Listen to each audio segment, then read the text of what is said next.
Assalamualaikum warahmatullahi wabarakatuh. A'udzu billahi as-sami'il 'alim minasyaitonir rajim. Bismillahirrahmanirrahim. Billahi ta'ala wa ila hadratin nabiyyina wa habibina wa syafi'ina wa maulana Muhammadin sallallahu alaihi wasallam wa ila arwahi abaihi wa ummati wa dhurriyyatihi wa azwajihi wa ikhwanihi minan nabiyyin wal mursalin wa ala kulli wa ashabi kulli wa jama'ina wa tabi'ina lahum bi ihsan ila yaumil radiyallahu anhum naba'na bi hududihim wa aftah alaina bi hududihim ya rabbal nawwir qulubana bi ilmika ya Allah wasilatihi wal barakati wal qarabatihi syai'un lillahi lana wa lahum wa bisirril Fatihah. Bismillahirrahmanirrahim. Alhamdulillahi rabbil alamin arrahmanir rahim maliki yaumiddin. Iyyaka na'budu wa iyyaka nasta'in ihdinas siratal mustaqim siratal ladzina an'amta 'alaihim ghairil maghdubi 'alaihim waladdallin. Allahumma shalli wa sallim wa barik 'ala sayyidina maulana Muhammadin al-fatih lima ughliqa wal khatim lima sabaqa nasyiril haqqil haqqal hadi ila siratal mustaqim. وعلى آله حق قدر ومكانه العظيم العظيم يا فتاح العليم افتح علينا بحكم العارفين أخرجنا من الظلمات الوقت وارزقنا حب النبي وحب المرسلين إلهام الملائكة المقربين برحمتك يا أرحم الراحمين. Bismillahirrahmanirrahim. Malam ini kita akan mencoba untuk memahami dunia, karena memang hidupnya kita di alam. Nanti kalau kita hidup di akhirat, kita pahami akhirat. Tapi yang paling hebat manusia hidup di dunia pahaminya akhirat. Yang jelek ketika sudah nyampe di dunia dan ketika sudah nyampe di akhirat, dia memahami dunia. Nah, untuk itu kita harus tahu bahagia dunia. Dunia itu apa? Kalian tahu yang namanya dunia itu apa? Jadi dunia itu singkat duit itu jenenge. Orang yang orang. Jadi untuk itu kita belajar malam ini apa sih pengertian daripada dunia. Bayanu hakikati dunia wa mahiyatiha fi haqqil abdi. Keterangan tentang hakikatnya dunia dan sejatinya dunia dalam kedudukannya di hamba Allah Subhanahu wa ta'ala. Iklan ini kira-kira paling lama itu jam 9, kemarin agak lewat banyak, jam 9 10 menit ya. Ditolong kalau sudah lewat dari jam 9 10 menit kasih kode aja. Gak apa-apa. Biasanya orang kalau sudah ngomong masalahnya lepas kontrol. Iklan anna ma'rifatan dzati dunia la takfika malam ta'rif ad-dunya kalau al-mumah mati. Harus diketahui bahwa pengetahuan tentang dunia itu tidak bisa hanya sekedar pengetahuan yang kita sebut bahwa dunia itu tercela. Artinya sebelum kamu tahu tentang definisi daripada dunia yang madhumah, karena tidak semua yang ada di dunia ini disebut madhumah atau disebut tercela. Ada dunia yang harus Anda miliki dan ada dunia yang tidak boleh Anda. Wa man ladzi yanbaghi an yastaniba minha wa man ladzi la yastaniba.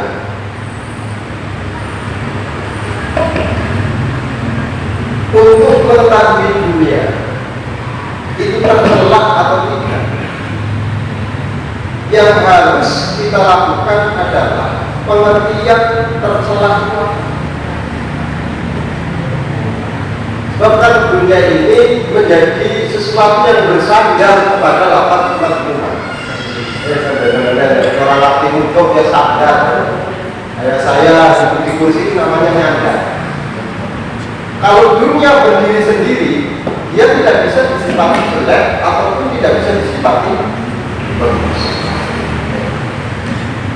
Dunia itu ketika hanya sekedar berdiri sendiri, maka tidak bisa langsung dikategorikan bahwa dunia itu adalah baik ataupun dunia itu jelek. Akan tahu bahwa dunia itu adalah baik atau tidak itu tergantung disandar itu.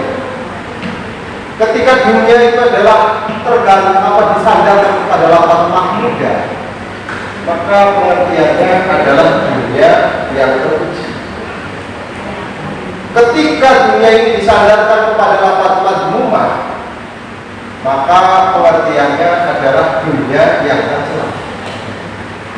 Jadi dunia ini tergantung sifatnya. Artinya bahwa keberadaan dunia ini tidak bisa dipastikan baik dan juga tidak bisa dipastikan jelek. Tapi sesuatu yang menyertai dunia inilah yang akan mengakibatkan dunia itu bisa paham ya? Manusia itu kalau hanya berdiri sendiri, al-insan, maka tidak bisa dikategorikan bahwa manusia itu jelek atau manusia itu bagus, karena potensi itu ada semua. Bisa kita itu menjadi bagus, bisa menjadi jelek.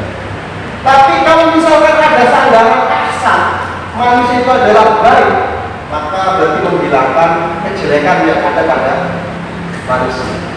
Ketika manusia itu disandarkan dengan lapan asfal, berarti menghilangkan sifat kebaikan yang ada pada diri manusia. Hakikatnya manusia tidak bisa disifati apakah baik ataupun bisa dipahami kan? Nah, jika ini yang mikir dunia, ketika ada orang mengatakan mari kita jauhi dunia, sampai memilih dalam dunia mau menjauhi dunia, maka dunia ini tidak bisa kita katakan jelek, juga tidak bisa kita katakan bagus. Sifat-sifat inilah yang akan mempengaruhi terhadap kondisi disebut baik yang akan ada sifat yang mengiringinya. Hendro itu nggak bisa disebut baik atau jelek karena belum ada iring-iring. Jadi di sini yang menentukan jelek atau baiknya sesuatu adalah jawab. Yang menentukan baik jeleknya sesuatu adalah sifat. Manusia itu akan dikenal baik karena sifatnya. Karena sifatnya jujur, sifatnya kemudian dermawan, maka dikenal baik. Akan dikenal manusia jelek karena politik malas dan sebagainya. Maka yang mengiring-iringi inilah yang menjadikan substansi dari dunia ini menjadi sesuatu yang bisa baik, bisa Rabbana atina. Maka ada sifat tidak bisa berdiri sendiri. Rabbana atina fid dunya, gagah. Rabbana atina fid dunya gak ada hasanahnya, wafil akhirati gak ada hasanahnya. Karena akhirat juga itu kan tergantung, bisa disifati hasanah, bisa disifati tidak hasanah.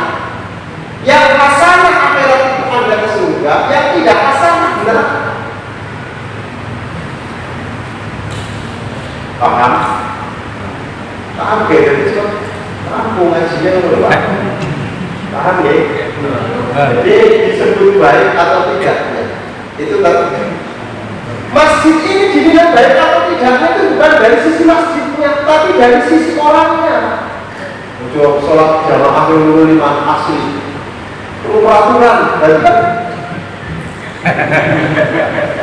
ini kisah Anda. Ini sifat yang iring-iringnya itu hakikatnya dia tidak akan pernah disebut baik dan tidak akan disebut.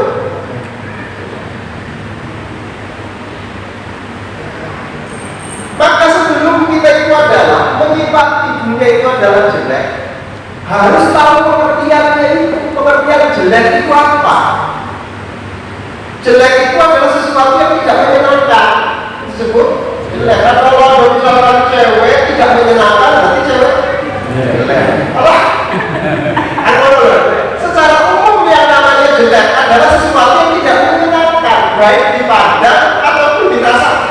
Dipandang tidak enak boleh. Itu disebut.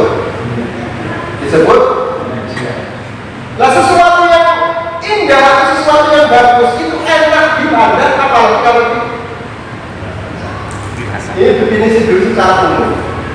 Maka setelah kita tahu bahwa yang namanya sesuatu yang jelek itu fitrahnya manusia pasti tidak suka. Sesuatu yang terpuji mesti manusia suka. Manusia mana yang tidak suka dipuji? Ada nggak kira-kira manusia itu hobinya senangnya dicaci? Ada nggak? Kalau ada, ini insya Allah ya otaknya kayaknya udah keberani. Jadi manusia itu secara hakikatnya dia fitrahnya itu senang dipuji. Maka ketika dia dicaci mesti tidak itu memang fitrahnya. Makanya sesuatu yang terpuji itu mesti adalah sesuai dengan manusia secara fitrah. Namun ketika sesuatu itu adalah terjelek atau sesuatu itu adalah tidak baik, maka itu dalam fitrah manusia juga menolak. Jadi ukuran jelek dan ukuran mudah maka akan dikembalikan kepada satu aturan agama, dua aturan budaya. Aturan agama jelas urutan, aturan budaya akan bervariatif. Kalau ada orang misalkan hajatan, kemudian tidak undang order, menjadi sampai jelek atau bagus? Jawab. Kalau ada orang misalkan, ini secara budaya kita ini kalau sudah hajatan, mesti mau tidak mau menghadirkan organ. Dan organ ini adalah sesuatu yang baik dalam budaya kita. Karena kalau orang itu hajatan, kok nggak undang organ, jelek di mata umat. Secara budaya bukan secara. Namun akan berbenturan dengan aturan syariat. Menurut syariat ini jelek, tapi menurut budaya itu adalah bagus. Ketika dua ini saling berlawanan antara yang jelek, antara syariat dengan budaya, maka yang harus didahulukan itu adalah syariat. Cuma syaratnya tidak menghancurkan, tapi berusaha untuk meluruskan agar organ ini sesuai dengan nilai-nilai dan norma-norma syariat. Caranya, ya mulai, ini loh Pak. Jadi bagaimana supaya organnya itu adalah tetap, namun tidak bertentangan dengan mereka. Itu tujuannya harus pakainya ya. Wah, tadi tak ini jilbab, kok kadang jilbab joget-joget itu. Lah ini kan yang bahaya kan begitu. Satu, mungkin secara penampilan secara topik dia sudah rapi secara syar'i, tapi kan biasanya itu yang namanya jogetannya inilah yang akan menjadikan orang itu jelek. Oh, jilbab itu joget-joget kan sering. Maka jilbabnya ini menurut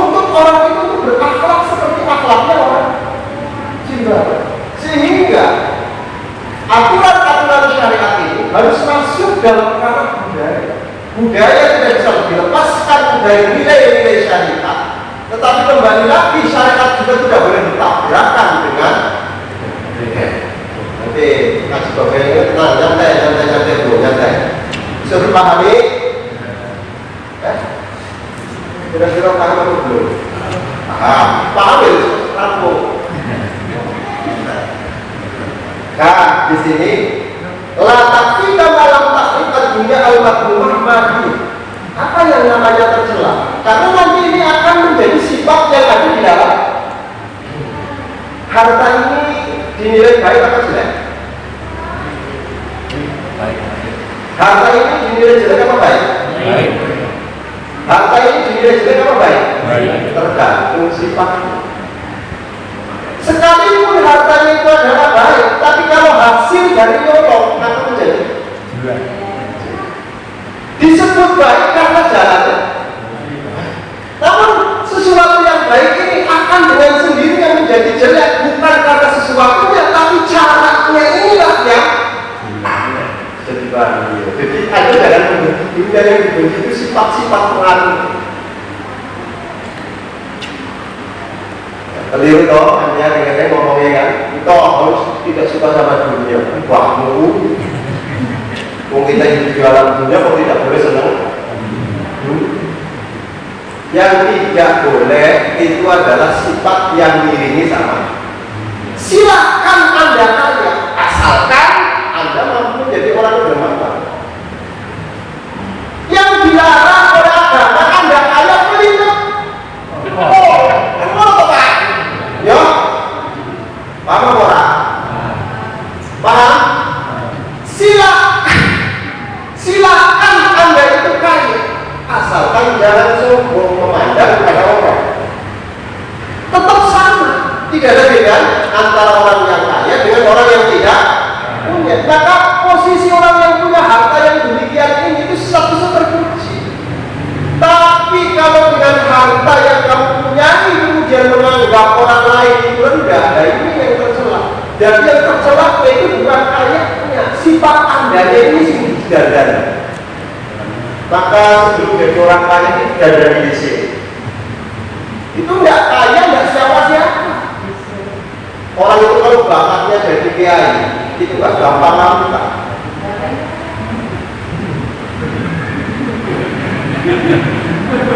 Terulangi ya Pak, terulang. Orang itu kalau sudah bakatnya jadi kiai, itu tidak gampang.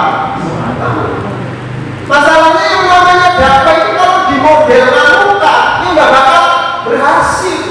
Oh, nggak bakal sesuatu, nggak bakal berhasil. Mau digawe sesuai kadang-kadang. Makanya sampean-sampean ini yang tidak ada bakat jadi kiai, tolong nggak usah jadi.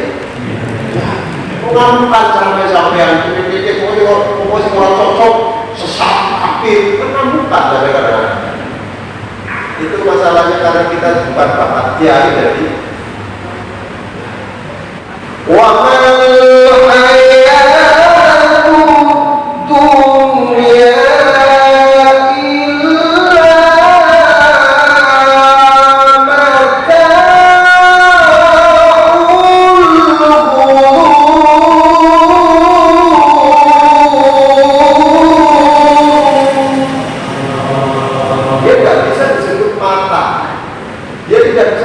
dunya yang gugur selama tidak ada yang nikmati.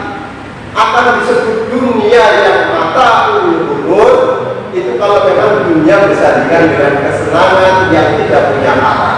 Jadi bukan berarti di alam dunia Anda dilarang senang, boleh senang. Yang tidak boleh kesenangannya itu kan. Paham ya? Ngantuk itu boleh. Suka oleh kan?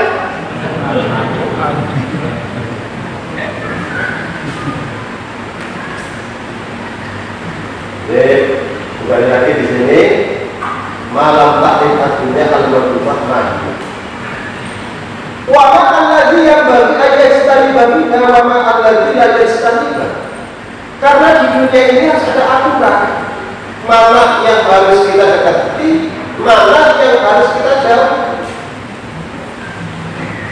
Oh, sudah tahu di situ bahwa ada sesuatu yang membahayakan, kan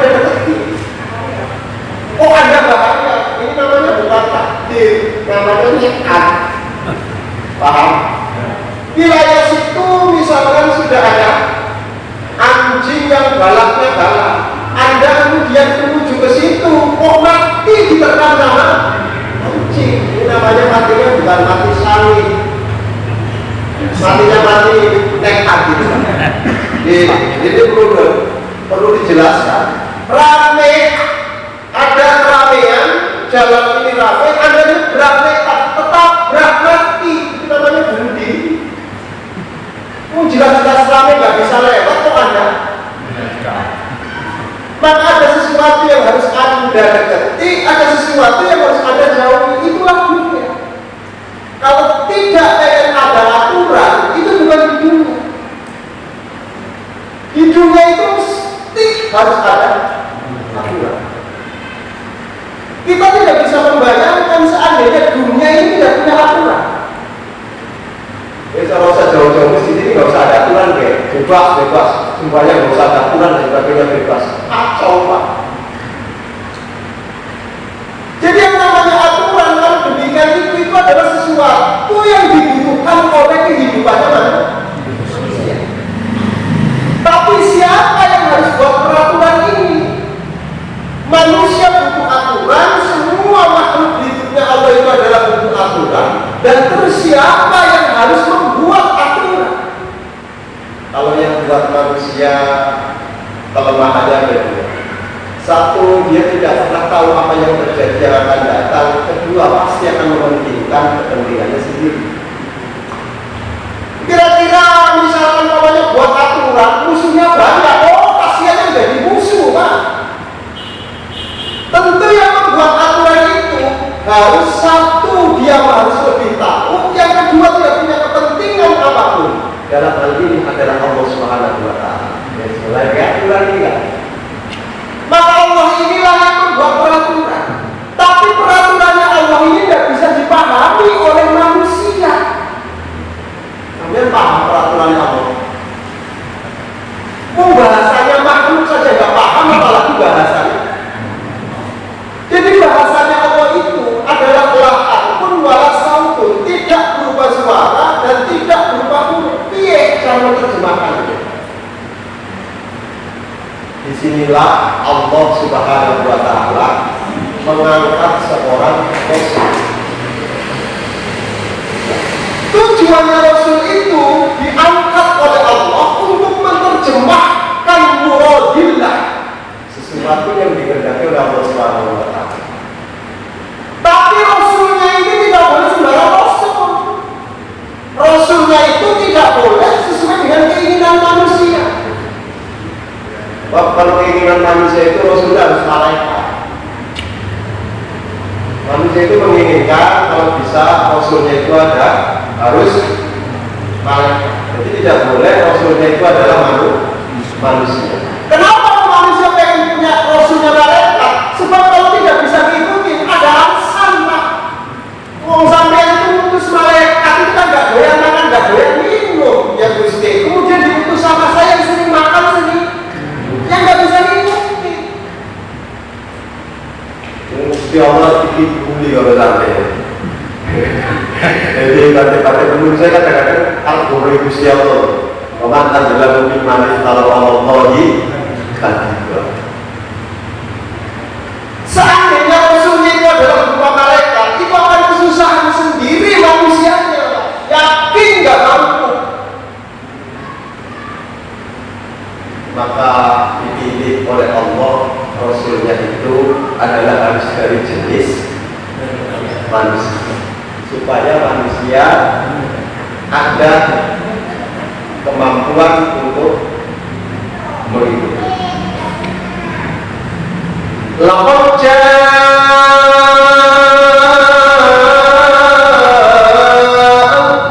rasulun min anfusikum. Sungguh telah datang Rasul dari jenismu. Jadi Rasulnya itu harus manusia, harus. Karena yang diutus itu adalah Rasulnya manusia, yang dihadapi oleh Rasul juga manusia. Akan sangat tidak cocok ketika Rasulnya malaikat berhadapan sama manusia. Rasul itu bukan terdiri malaikat itu bukan makhluk yang seperti manusia, tapi malaikat itu adalah makhluk yang Allah ciptakan dari nur. Ini paham Pak? Paham? Jadi risalahnya itu Allah Subhanahu wa Ta'ala, maka diutuslah untuk menerjemahkan kehendaknya Allah para rasul. Rasulnya ini adalah sesuai dengan kemauannya makhluk manusia, harus sesuai dengan jenisnya manusia. Kenapa? Supaya bisa dipahami. Kalau yang nyampe malaikat itu nggak paham. Mengajar Nabi Muhammad Shallallahu Alaihi Wasallam itu awal-awal karena belum ada pengalaman dengan malaikat, itu nggak paham apa yang disampaikan oleh Jibril. Apalagi kalau Jibril sampai bodoh, kok lah ini bawa sekalian buku yang dipegang oleh Allah Subhanahu wa Ta'ala. Tingkat Rasul itu disesuaikan dengan kadar umatnya. Makanya disesuaikan dengan keahliannya umatnya masing-masing. Kayak yang tukang bengkel, ya benar ada Rasul tukang bengkel. Jangan dipikir Rasul itu dari tugasnya bengkel itu tidak. Siapa itu tugasnya bengkel? Daud itu bengkel itu paling hebat. Setelah sebagian saja itu tinggal dipegang sama Daud jadi lumer. Jadi kalau misalkan namanya mau melepasin bang, itu tidak usah pakai kunci bro, tinggal dipegang itu bisa lepas. Terus Daud ini tidak boleh megang sesuatu, megang besi yang gede saja itu langsung bisa lepas. Bro, kalau megang besi dikit aja kan pernah banyak keluar cukup. Ini ada sesuaikan dengan kadar umatnya masing-masing. Seiring dengan perkembangan zaman, semakin banyak umat manusia, semakin naik tingkat intelektualnya manusia, maka yang dibutuhkan oleh manusia itu tidak sama dengan masa lalu. Yes? Jadi tidak di umat Rasulullah Sallallahu Alaihi itu tidak butuh seperti yang pernah dilakukan oleh Nabi Musa. Tongkat berubah jadi kan bocah cilik Pak. Kemudian mampu dengan tongkatnya itu membelah laut. Hebatan mana menurut sampeyan Nabi Musa dengan Tuhan Kanjeng Nabi? Umat Kanjeng Nabi bukan belah malah buat terowongan di bawah laut. Bukan hanya terowongannya saja, tapi dibuat jalan kereta api. Ya. Bahkan belakangan ini mau dibuat jalan tol di dasar laut. Mustahil menurut saya. Saat itu yang namanya Nabi Musa itu belah laut saat itu saja, dan tidak akan terjadi berulang kali. Tapi Anda lihat dari Surabaya ke Madura yang disebut dengan Surabaya sampai hari ini masih utuh Pak jembatannya itu. Itu menandakan bahwa tingkat intelektualnya umat Rasul itu lebih jauh bila dibandingkan dengan intelektual umat yang lain. Maka umat Kanjeng Nabi Muhammad Sallallahu Alaihi Wasallam itu lebih mengedepankan nalar. Bareng-bareng lebih mengedepankan nalar. Jadi umat Kanjeng Nabi melakukan nalar. Subhanallah. Nalar manusia ini kenapa lebih mengedepankan nalar? Kok tidak benar mengedepankan sesuatu istimewaan seperti nabi-nabi yang lalu? Karena yang dihadapi oleh Nabi Muhammad itu umatnya akan tidak sama satu tempat dengan tempat yang lain. Kalau Nabi Musa kan enak, waktu itu cuma di Mesir saja. Kamu pernah Nabi Musa ikan jalan sampai Indonesia? Tapi begitu Muhammad itu diutus, wa ma arsalnaka illa rahmatan lil alamin. Kalau tidak mengedepankan nalar, susah untuk diterima. Makanya yang menjadi sisi pembedanya ketika umat-umat yang lalu ditinggal nabinya,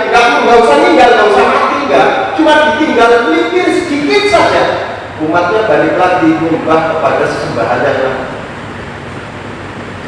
Wa idh wa'adna Musa 40 laylatan thumma ittakhadhtumul 'ijla min ba'dihi wa antum zalimin.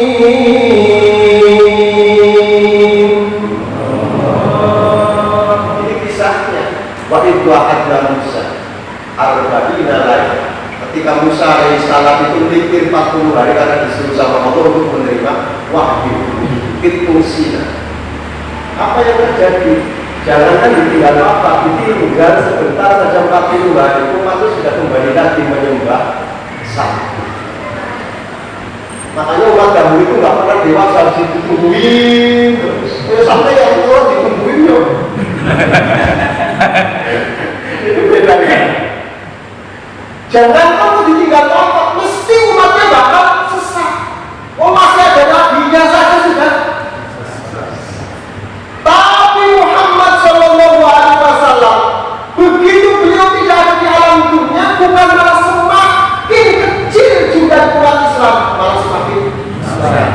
Pertanyaannya, apakah Indonesia itu datangnya Islam itu di masa Rasulullah Shallallahu Alaihi Wasallam? Tidak. Artinya di masa Nabi Muhammad Indonesia belum ada Islam. Namun setelah Nabi Muhammad tidak ada, 90% orang Indonesia beragama Islam. Kayak di tahun 2000 jadi kayak umat yang cerdas itu umat yang mau berkembang, sekalipun Rasulnya sudah tidak ada. Sampai kan orang cerdas karena bola lama. Ini pengalaman supaya kita kaji agar menjadi nalar kita itu memahami ajaran Rasulullah Sallallahu Alaihi Wasallam. Jadi pahami Pak? Di peraturan itu ada yang berlaku saat itu. Ada yang tidak layak dipertahankan karena memang sudah tidak. Di dulu Nabiullah Muhammad Sallallahu Alaihi Wasallam itu sebelum pindah ke Madinah, pertama kali kiblatnya itu adalah Mekah. Maka setelah Rasulullah Sallallahu Alaihi Wasallam pindah ke Madinah, baru ada perubahan arah kiblat ke Baitul Maqdis selama 16 bulan atau paling tidak 17 bulan. Jadi perubahan Kanjeng Nabi Muhammad Sallallahu Alaihi Wasallam menghadap kiblat di sholat itu sejak Rasulullah Sallallahu Alaihi Wasallam berada di Madinah, maka arah kiblatnya bukan lagi di Ka'bah tapi di masjid. Yaitu selama 17 bulan. Kenapa Rasulullah Shallallahu Alaihi Wasallam itu adalah menghendaki kiblatnya itu ke arah Baitul Maqdis dengan tujuan untuk menarik simpati dari orang-orang Yahudi agar mau masuk ke dalam ajaran Rasulullah. Jebul-jebulnya apa? Ternyata apa yang diharapkan oleh Rasul, apa yang dibayangkan oleh Rasul dengan mengalihkan kiblatnya ke Baitul Maqdis itu malah bukan sesuai dengan keinginan, malah menjadi cacian dari orang Yahudi. Ingat Muhammad, katanya Nabi akhir zaman, Nabi menuntut. Buktinya saja yang namanya Muhammad itu sholatnya kiblatnya itu menghadap ke masjid kami. Berarti kan Muhammad itu membenarkan agama saya. Maka barang siapa yang tidak beragama seperti saya, mau sekelas Muhammad saja itu membenarkan, kamu keluar dari agama. Jadi mulai koplak itu sini. Lah akhirnya dengan demikian itu Rasulullah Shallallahu Alaihi Wasallam memohon kepada Allah agar dikembalikan lagi penghadapan kiblatnya itu ke.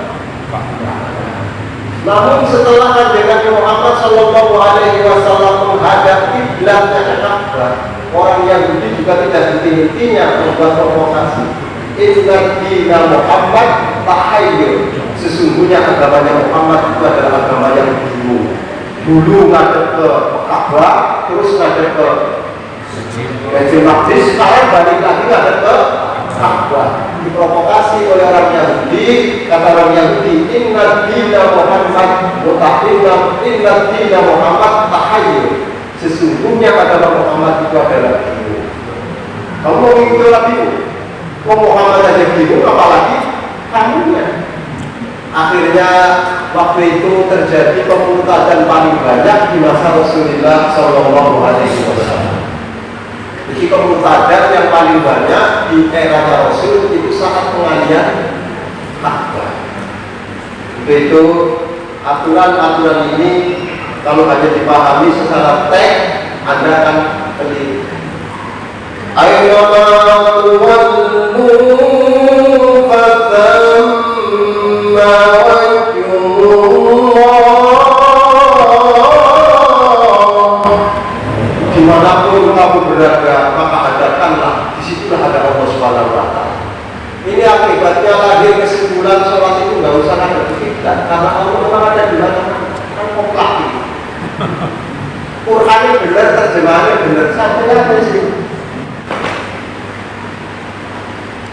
Karena banyak di Al-Quran itu bahasa-bahasa yang tidak bisa dipahami apa adanya. Ada bahasa-bahasa yang tidak boleh ditafsiri, harus diterima apa? Dalam menafsiri ayat Al-Quran Karim, alladzi khalaqas samawati wal arda fi sittati ayyam. Allah menciptakan langit dan bumi dalam tempo 6 hari. Ditafsiri oleh Nabi 6 hari berarti ukurannya 24 jam. Satu hari itu 24 jam. Berarti Allah butuh waktu 6 hari dikali 24 jam. Gitu kan? Kemudian muncul lagi sebuah pertanyaan. Bukankah waktu itu belum ada matahari? Kenapa sudah disebut hari? Wujudnya matahari itu setelah Allah ciptakan langit dan bumi. Ada hari itu kan setelah ada matahari. Jadi kalau kita belum ada matahari, kita nggak pernah tahu. Terus harinya ini ukurannya apa? Apakah hari-harinya? Akibatnya jangan-jangan Tuhan itu mengucapkan demikian itu karena kebohongan untuk menipu kita semua. Waktu itu belum ada. Kok malah ditetapkan bulan? Semakin ditafsiri semakin konslet. Maka ada ayat-ayat di mana ada harus menerima apa adanya visi tapi ayat itu adalah pengertiannya kayak begitu. Bagaimana tafsirnya? Wallahu a'lam bishawab. Karena semakin diterangkan, bukan semakin yakin, malah semakin. Begitu kan? Pentingnya sampai ngaji. Karena ini sudah jam 9 lewat 10 menit, saya cukupkan sekian. Mudah-mudahan bermanfaat untuk lewat. Sudah paham kan?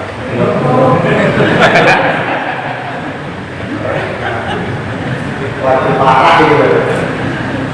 Jadi ini peraturan dari Allah untuk dipahami, maka didatangkanlah Rasulnya berbeda, namun kesemuanya itu dirangkum oleh Rasulullah Sallallahu Alaihi Wasallam. Namun sayangnya Muhammad ini satu sisi sebagai Rasul, satu sisi dia menjadi orang Arab.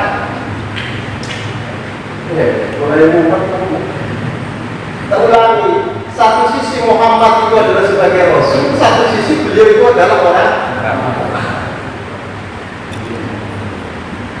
Iya Pak. Kenapa beliau disebut orang Arab? Karena memang bahasanya Arab, lahirnya di Arab. Tapi disebut Rasul karena dia dapat wahyu dari Allah Subhanahu wa Ta'ala. Untuk itu perlu dibedakan mana Muhammad Rasul, mana Muhammad Arab. Ketika Muhammad status itu menjadi orang Arab, maka tidak berupa ajaran yang harus dilaksanakan oleh siapapun. Tapi kalau sudah berupa risalah dari Allah, mau tidak mau harus dijalankan. Beda ya. Anda ngerti Muhammad Arab? Tahu? Makanya Nabi Muhammad Sallallahu Alaihi Wasallam karena beliau adalah orang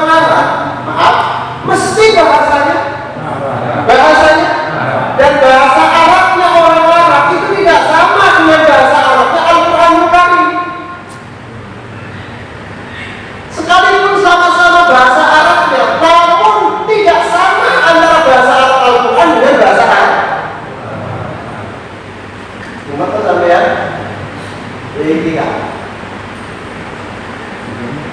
Oke, nanti dihapus supaya seperti Adi Hidayat ya, tulis-tulis kayaknya ya. Lama Adi Hidayat kalau mau ya.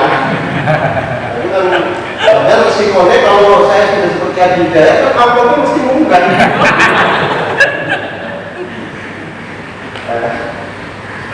Masya Allah, jadi kembali lagi di sini. Jadi nggak cuma serius, kamu dari bagaimana loh? Serius sama kuning surga, apa serius ya? Sini ada baiklah. Maka di saat itulah kemudian perlu ada yang namanya membedakan mana yang wilayah agama, mana yang wilayah budaya. Kalau wilayah agama harus diberlakukan secara umum, tidak boleh memandang keadaan, tidak boleh memandang tempat. Kayak misalkan sholat itu tidak hanya berlaku di Arab saja, tapi akan bisa berlaku di mana saja karena ini adalah aturan agama. Tapi bahasa sholat itu bisa dirubah, bukan sholatnya. Bahasa sholat itu bahasa Arab. Oke, ini sembahyang.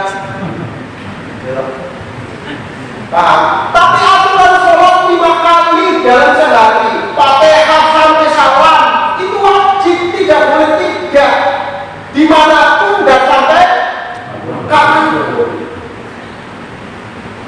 Mulai ini cek daya kita itu biasa itu lah, Masya Allah. Sehingga dengan demikian ini, ketika aturan agama maka berlanjut sampai ila yaumil qiyamah, sampai yaumil qiyamah.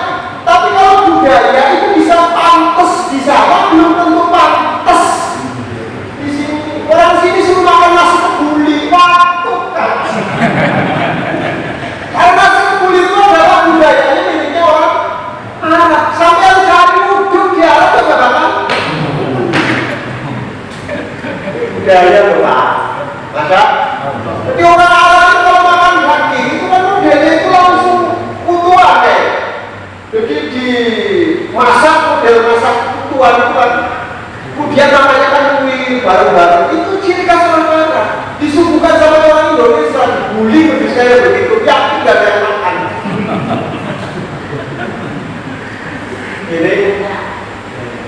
Ini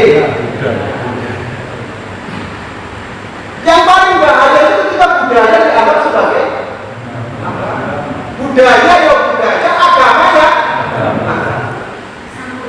Maka Indonesia punya budaya yang tentu budayanya juga tidak bisa diterapkan di mana saja karena ini adalah hanya bagus untuk orang Indonesia. Tapi kalau mau cari budaya itu luar biasa. Maaf ngomong lah ya, sampai yang cari di Arab itu orang Muslim tidak pakai jubah itu susah. Sholat ya pakainya jubah, nyupir ya pakainya jubah, kerja pakainya jubah. Sampai nanti lihat kalau berangkat umur itu siapa pun tugas-tugasnya itu mesti pakai jubah. Tapi di Indonesia itu ada yang namanya tempat-tempatnya masing-masing. Mau sholat kadang pakai sarung,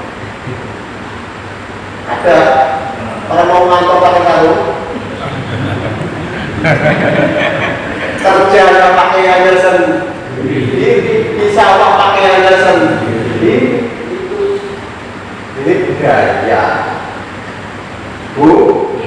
budaya. Dia ada perbedaan budaya yang satu dengan budaya yang lain. Kalau orang Arab itu nyebut siapa saja itu, kalau misalkan setelah sekali Nabi Muhammad SAW yang disebutnya anta, engkau, kamu.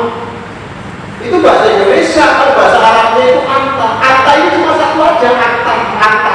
Jadi nyebut siapa saja yang mukotobnya ada di depan itu bahasanya anta. Jangan orang tua kayak Haji, anta.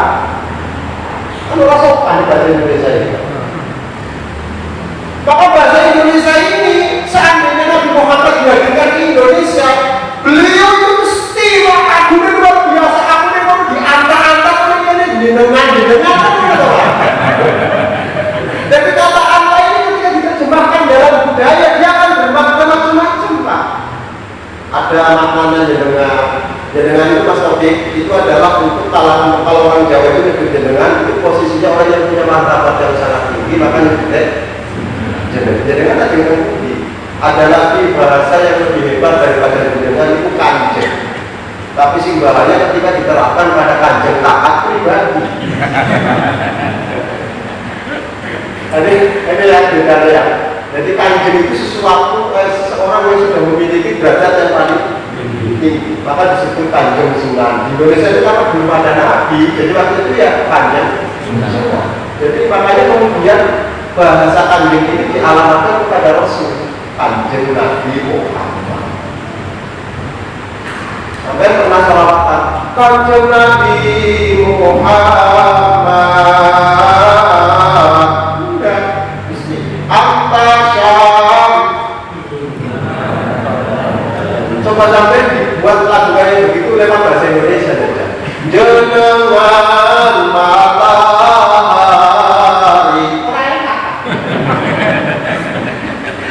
Jadi bila ada lagunya juga masing-masing orang misalkan model lagu Indonesia digawa lagu Arab, yakin yang pakai. Oh, karena memang semuanya punya ritme masing. Oh, bahasa Arab ini misalkan kata-katanya jorok saja, itu dibikin sampean doa. Makanya dulu ketika orang kaji Mas Sofi, itu kan kalau orang Arab kan utara, itu diamini kalau Indonesia. Ini bedanya kan, jadi perlu tahu mana yang kondisinya budaya, mana yang kondisinya agama. Sehingga kita tidak perlu ditabrak-tabrak. Jadi sesuatu yang berlaku di sana ya silakan, ya. Tapi kemudian berlaku di sini jangan disamakan. Karena budaya tapi kalau agama mesti sama. Jadi yang tidak sama itu apa? Budaya. Oh, manusia itu tipikalnya masing-masing, kemudian budayanya sama. Oh, malah bingung ya. Punya ciri khas masing. Justru di sinilah kehebatan Allah Subhanahu wa Ta'ala. Manusia dikasih ciri khas masing-masing. Sampai cara gemburenan dia ada. Budaya orang Indonesia. Bukan agama. Tapi bagaimana supaya budayanya ini tidak boleh berseberangan dengan agama, bahkan sesuai dengan nilai agama, maka dimasukkanlah kata-kata agama di dalam budaya. Jadi gemburenan itu sah. Bagaimana supaya gemburenannya itu ada sesuai dengan agama, maka diiringi dengan doa-doa yang dipanjatkan kepada Allah Subhanahu wa Ta'ala. Yang salah apanya? Yang salah sampai ada paham. Jadi agamanya tidak bercampur sama budaya, justru agamanya naungi. Loh kan, sing salah apa nih? Sing salah itu gemburenan, misalnya gemburenan orang doa kalau Gusti Allah. Yang disambak jin dan sebagainya baru sampai protes. Karena itu di samping budaya juga bertabrakan sama agama.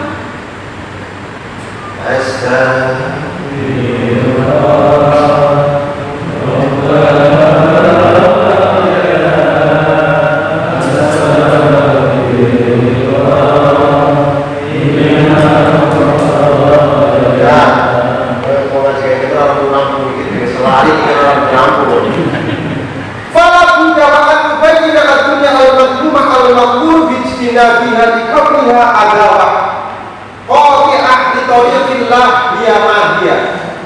Oleh karenanya perlu dijelaskan mana dunia yang tercela. Maka kalau sudah tahu dunia itu adalah sifat yang tercela, Anda harus menjauhinya. Karena kenapa aku menjauhinya? Karena dengan cara itulah Anda bisa jalan menuju kepada Allah. Terus fanaqulu dunyaka wa akhiratuka akhiratu ibaratul al-halain wa qalbika wal qalb adda min hadisama dunya wa kullu ma qabla al-maut wal mutawaqi al-mutaakhir bisamma akhiratan wa huwa ma ba'dal maut. Jadi definisinya dunia itu adalah sesuatu yang belum Anda pindah dari dunia ke dunia. Jadi kalau Anda sudah pindah dari dunia, maka bukan dunia lagi. Disebut dunia karena posisinya Anda masih di dunia. Akhirat itu adalah mabak dalam maut, sesuatu yang terjadi setelah Anda mati. berarti disebut dunia. Jadi dunia ini meliputi apa saja, selama ada di dunia ini disebut dunia. Perempuan, laki-laki, dunia, semua yang ada di dunia itu disebut dunia. Tapi kalau sudah pindah akhirat, tidak ada yang namanya dunia lagi. Yang tinggal ada satu nama, namanya akhirat. Ini ada apa namanya penjelasan yang ringan dulu. Fakulu malaka fihi haddu manasiku wa bardu wa syahbatu wa radatu ajlul hal qabla wafat wa hiya ad-dunya. Sesuatu yang menjadi bagian kita di dunia ini syahwat. Kalau manusia ini biasa dengan syahwat. Kalau manusia ini tidak ada kesenangan, tidak ada kompetisi, tidak ada kompetisi, Pak. Maka dikasih kesenangan untuk saling bersaing. Yang tidak boleh itu adalah manusia saling membenci dan saling dengki. Bersaing itu dituntut sama agama. Tapi yang tidak boleh ada itu adalah saling mendengki antara yang satu dengan yang lain. Tapi di dalam persaingan kayak sulit untuk tidak saling. Kalau sudah mulai ada disuruh untuk saling bersaing. Saat kita ada faliyatana fasil mutana isu. Saling bersaing. Tapi tidak boleh persaingannya ini kemudian dimasuki oleh kedengkian. Sanggup? Justru disinilah mulai ujiannya. Persaingan ini akan direstui oleh agama selagi tidak ada. Namun persaingan akan dilarang sama agama kalau sudah dibarengi dengan. Dan persaingan ini tingkatannya macam-macam, tidak sama. Ustaz kok suruh saingan kalau santos tidak kalah. Boleh. Jadi mau dagang ya saingan kalau dagang, pengen ya saingan kalau. Ya Ustaz ini saingan kalau. Loh Pak, dari saing-saingan yang ada hujan ketika ada Ustaz itu meninggal, itu alhamdulillah. Sebab ada kemungkinan kita itu bisa terkenal. Selama ini kan kita tidak terkenal gara-gara tertutupi sama Ustaz yang terkenal. Oh seandainya masih ada Zainuddin MJ, yakin gak ada somat aneh ada karena dari bapaknya Bapak Ibu juga kesempatan bagi kita untuk menjadi ulama. Kalau nggak mau ketika Bapak Ibu itu nggak wafat-wafat, itu sampai yang nanti itu sepeda. Itulah keadilan Allah Subhanahu Wa Taala. Jadi seandainya Nabi Muhammad itu tidak wafat, maka tidak ada ulama-ulama. Terus sampai disebut ulamanya kapan? Menguasai Nabi. Itulah di jawab itu di dunia. Persaingan itu harus, yang tidak boleh berkompetisi di dalam itu adalah sesuatu ajaran agama. Tapi kembali lagi kalau sudah dibumbuni sama kedengkian, ini yang tidak diridhoi sama Anda.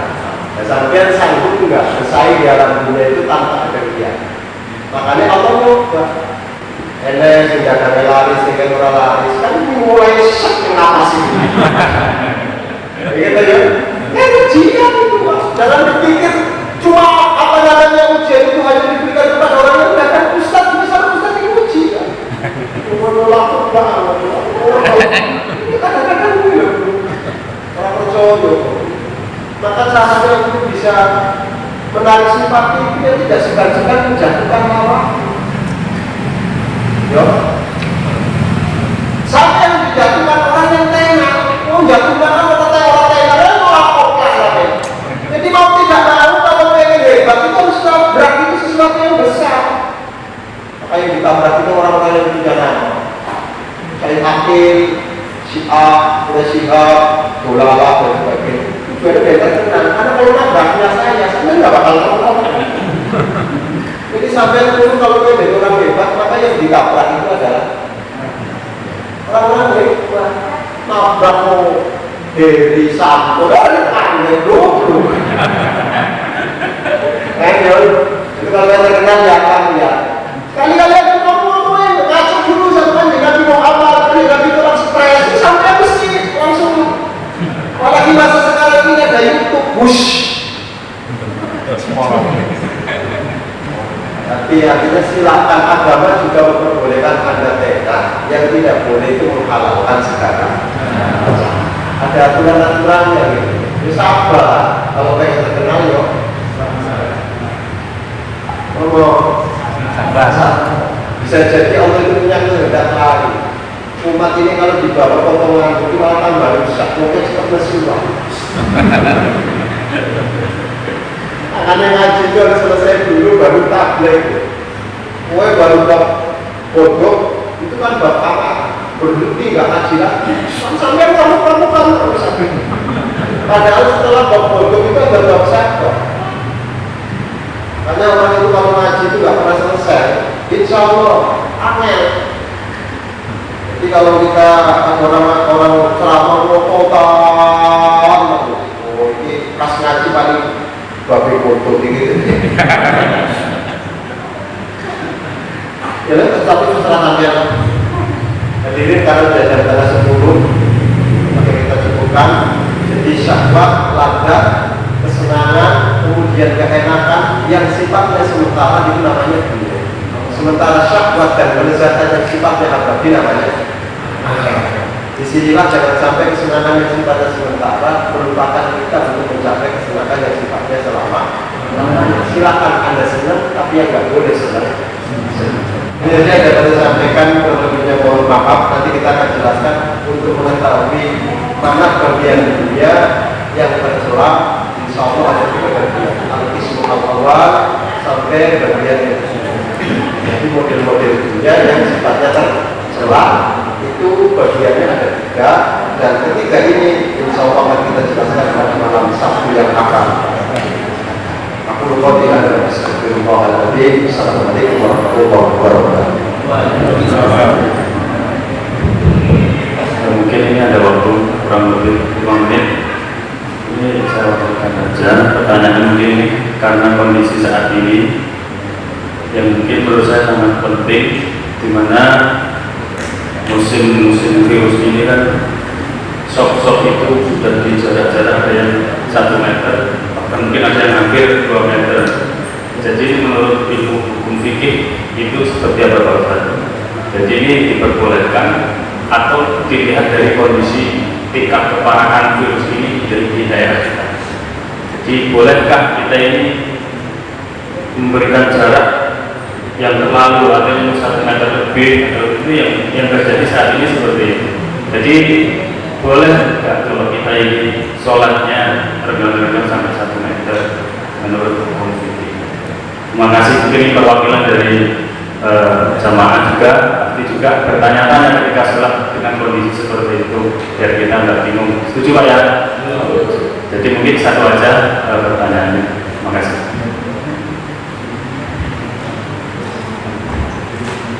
Jadi hukum ini pertama melihat kondisi normal. Ketika dalam kondisi normal barisan itu tidak bagus, tidak rapi, maka itu merupakan kejelekan walaupun sah dalam sholat. Wong sah atau tidaknya sholat itu tidak ada hubungannya dengan baris, kecuali kalau makhluk itu barisnya di depan imam, itu namanya makhluk kurang ajar. Selama dalam satu masjid, selama masih dalam satu masjid, misalkan makmumnya 3 dipencah, ada yang sana, yang sini, sah. Itu dalam kondisi normal itu hukumnya sah, tapi tidak pantas, ya baik. Maka apalagi ketika ditanya hukumnya bagaimana ketika ada orang sholat sesuai dengan instruksi yang sekarang ini diberikan oleh pemerintah, ya paling bagusnya kayak begini. Sholatnya itu paling bagus kayak begini, karena mengikuti pemerintah, aturannya juga bagus demi menjaga kesehatan kita. Bagaimana Pak dengan dawuhnya Rasulullah Shallallahu Alaihi Wasallam, sawu sukukaku, rapatkan dan luruskan sop atau barisan. Itu kan dalam kondisi dan itu bukan perintah wajib, namun anjuran. Tidak semua perintah, kata perintah itu artinya wajib. Ada kalanya kata perintah itu adalah artinya anjuran. Ya paling bagus harus. Itu pun memandang kondisi. Jadi nggak usah rapat-rapat amat kalau di belakangnya masih sampai kemudian sampai cari kaki kadang-kadang. Jadi ya sing normal-normal saja lah ya. Yang normal-normal. Jadi ketika ditanya sah atau tidak, selama masih dalam satu masjid, barisan itu sekalipun acak, itu hukumnya sah. Ini nggak usah ulama-ulama ini sudah luar biasa memberikan kemudahan kepada kita ini agar dalam kondisi apapun masih mampu menjalankan ibadah. Itu maksud.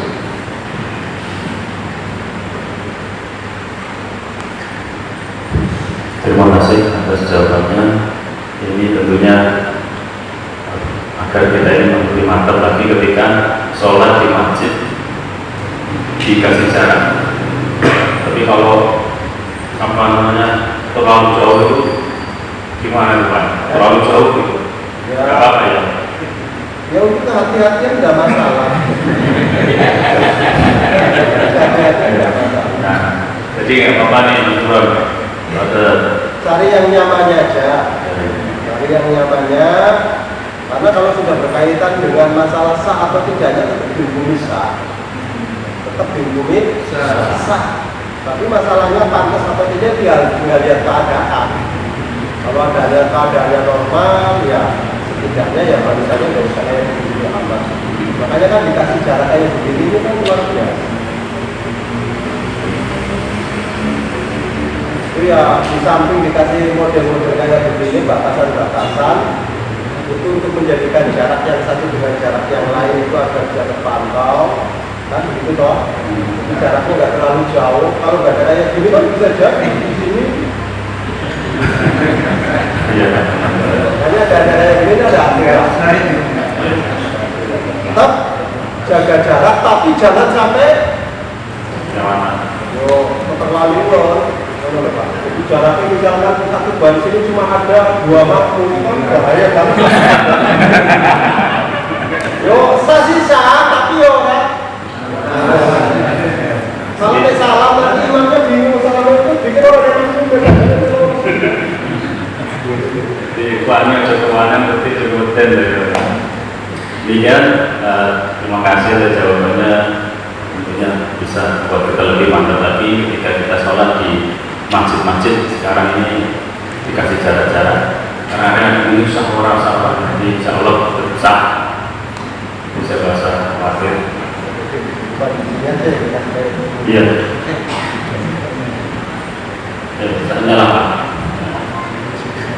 Tapi kalau di masjid ini masih takut. Juga takut banget.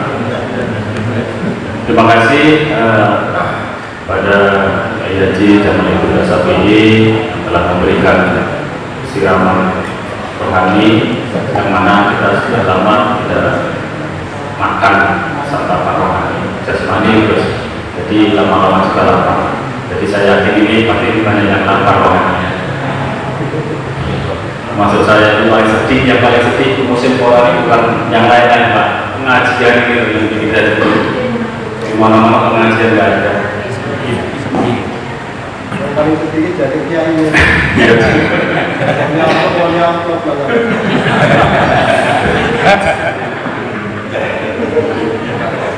Terima kasih Haji Jamal Ibnu Safi'i yang telah memberikan ilmunya kepada kami. Semoga apa yang beliau sampaikan dapat kita pahami dan dapat kita amalkan sesuai dengan kemampuan kita. Marilah bersama-sama kita tutup pengajian ini dengan membaca berbagai paragraf majelis. Bismillahirrahmanirrahim. Subhanallah wa bihamdika asyhadu an la ilaha illa anta astaghfiruka wa atubu